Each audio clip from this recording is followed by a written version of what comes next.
The conspiracy theory, the origin and meaning of O.H.Kryll.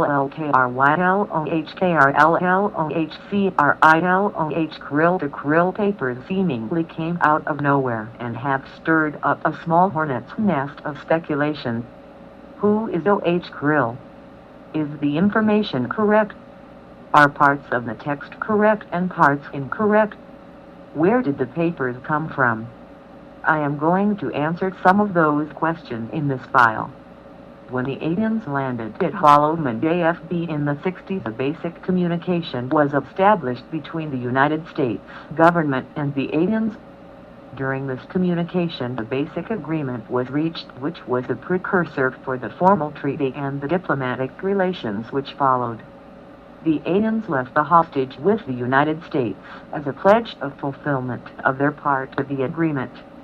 The name of that hostage was KRL and was sometimes spelled KRYL.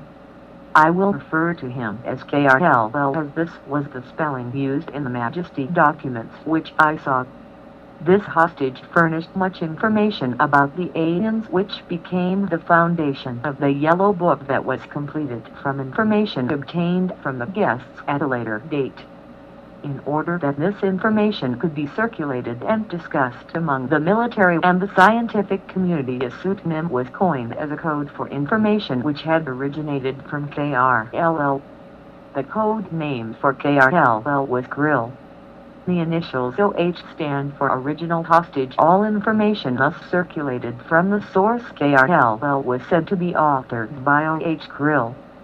The information was usually of scientific or seemingly occult nature and was sanitized so that no inference to an alien race or culture occurred.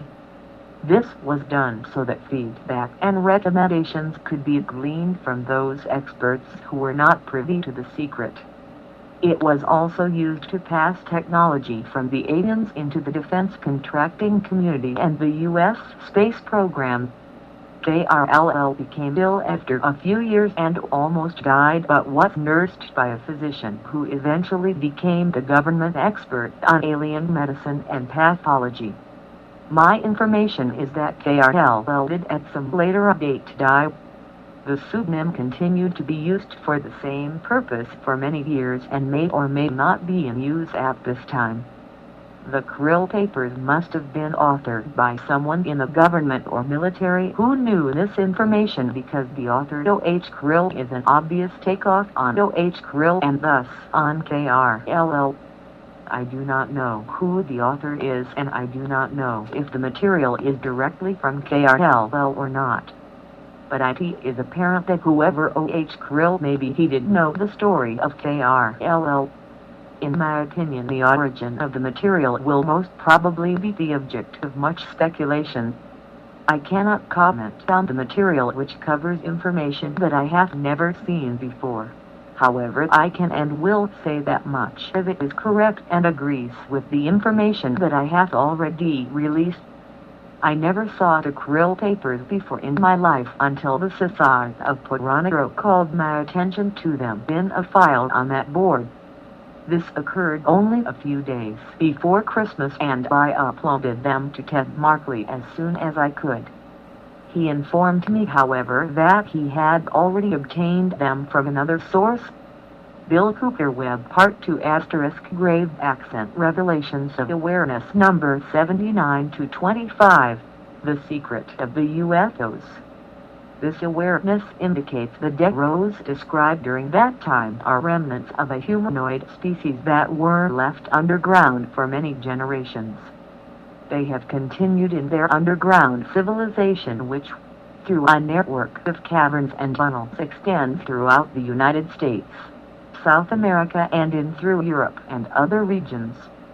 These tunnels have been known by the Illuminati, which was formed in 1776 on May 1st by Adam Weishaupt, which is the reason for the May 1st celebration in many countries.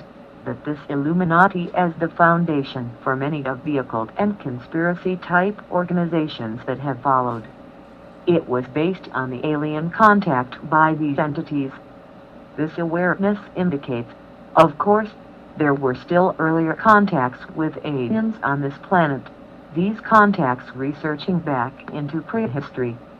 This awareness suggests the question continued. Reading continues. Centuries ago, surface people, some say the Illuminati, entered into a pact with an alien nation hidden within the earth. The U.S. government, in 1933, agreed to trade animals and humans in exchange for high-tech knowledge, and to allow them to use undisturbed underground bases in the western USA. A special group was formed to deal with the alien beings. In the 1940s, grave accent alien life forms began shifting their focus of operations from Central and South America to the USA. The continental divide is vital to these grave accent entities. Part of this has to do with magnetic substrate, rock, and high-energy states plasma. Cosmic awareness. This is in the affirmative. This awareness indicates that this shift into this area was partly due to the use of the atomic bomb in its infancy, the first atomic bomb being exploded in Alamogordo. That this drew great attention from the aliens, and in realizing that these aliens use underground caverns, one can understand why they became quite concerned with atomic bombs blowing holes in the earth, and would like to have some input on the government using such weapons. Reading continues. Whose planet is this? These aliens considered themselves grave accent native Terrans. They are an ancient race descendant from a reptilian humanoid species which crossbred with sapient humans. Cosmic awareness. This awareness indicates that this is in reference not to all types of grace, but to some of the greats from the right, and in particular, that there are also other variations which do not have much of the reptilian genetics in them, but have some insect base. This awareness indicates that the greats who were present after World War II, who were present in this pact with the U.S. government, and the greats who were present. This awareness indicates there were greats present on this planet in contact with humans in the late 20s and early 30s. But there were also other tall greats that came to this planet in the period of approximately 1947 to 48. These being from the right end, the Zeta Reticuli race, coming in contact more in the 60s, that the earlier greats as having already been in the area, and the pact which led to the underground cavern bases was with these and also with the tall right end greats. Later, the Zeta Reticuli were brought into certain agreements and allowed to have bases, and there were further arrangements with them. They are all interrelated in some ways as different species, in a similar manner that on Earth different races might still work together, though be somewhat segregated and somewhat different from each other. They are untrustworthy manipulator/mercenary agents for another extraterrestrial culture, the Draco, who are returning to Earth their ancient grave accent outpost to use it as a staging area. But these alien cultures are in conflict over whose agenda will be followed for this planet. All the while mental control is being used to keep humans' grave accent in place, especially since the 40s. Cosmic awareness. This awareness indicates this is in the affirmative, that there is the conflict and agreement between the gray reticuli and the rectilians. That of the gray reticuli, the orange group, as being the more hostile to the rectilians, that it is also the more hostile group in regard to great/human relationships. This awareness indicates, however, that it does offer the potential for shifting of alliances between the greats and the humans, since the orange-gray group is quite hostile to the rectilians.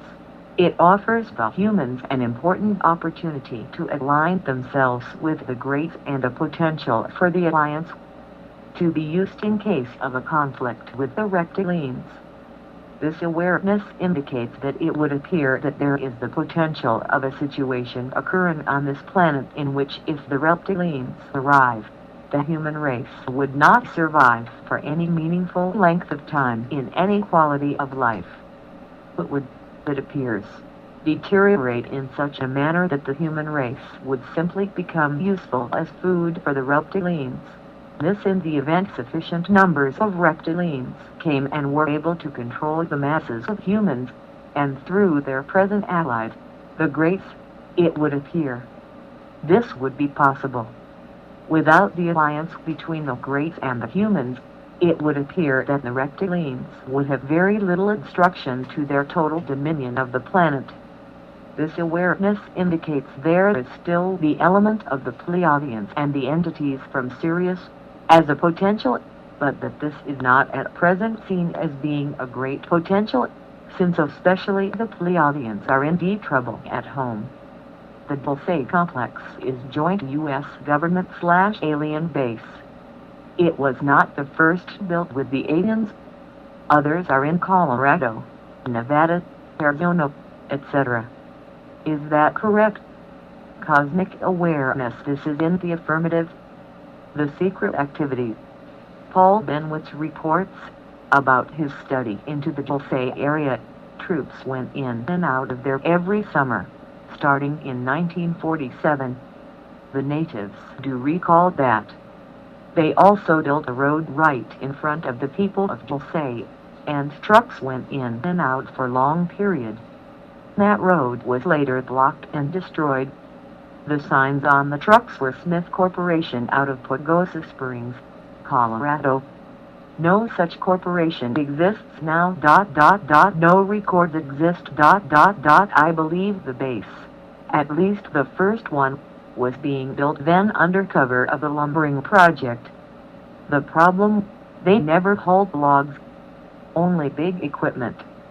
Cosmic awareness. This awareness indicates this is in the affirmative, that there also was built an underground tunnel from the area of Alamogordo to the base. R&R and the military-industrial complex. The Rand Corporation became involved and did a study for the base. Most of the lakes near Dulce were made grave accent for the Indians, via government grants. Navajo Dam is the main source for conventional electric power, with a second source in Albedo, also an entrance. Note: if Rand Corporation is the mother of grave accent think tanks, then the fourth foundation must be considered the father. Rand secrecy is not confirmed to grave accent reports, but on occasion extends to conferences and meetings. On page number 645 of the Project Rand, Proceedings of the Deep Underground Construction Symposium, March 1959, we read, just as airplanes, ships and automobiles have given man mastery of the surface of the earth, tunnel boring machines will give him access to the subterranean world. Note: the September 1983 issue of Omni magazine, page 80, has a color drawing of the SUBERRENE, the Los Alamos nuclear-powered tunnel machine that burrows through the rock deep underground by heating whatever stone it encounters into molten rock magma, which cools after the subterrane has moved on. The result is a tunnel with a smooth, glazed lining. Cosmic awareness. This awareness indicates that this, using atomic energy in the process of heating these rocks, not only melts the rocks to allow for the tunneling to take place, but it reduces the magma of these melted rocks in terms of size so that there is very little or no residue which needs to be carried out of the tunnel, so that the hole itself is simply plastered up against the sides of the tunnel in a kind of melted shell. Follow-up question that would account for the absence of great piles of dirt and rocks in that area, wouldn't it? Cosmic awareness. This is in the affirmative. Continuing with the statement, these underground tubes are used by electromagnetically powered sub-shuttle vehicles, which can travel at great speeds. They connect the grave accent hidden Empire sub-city complexes. Also, the top-secret project code named Noah's Ark uses grave accent tube shuttles in connection with a system of over 100 grave accent bunkers and grave accent bolt holes which have been established at various places on Earth, with other bases inside the Moon and Mars. Many of these underground cities are complete with streets, sidewalks, lakes, small electric cars, apartments, offices and shopping malls. Cosmic awareness. This awareness indicates this is in the affirmative.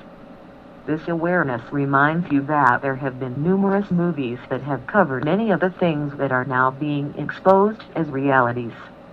You will recall the movie in which the entity had his ear down to the sidewalk.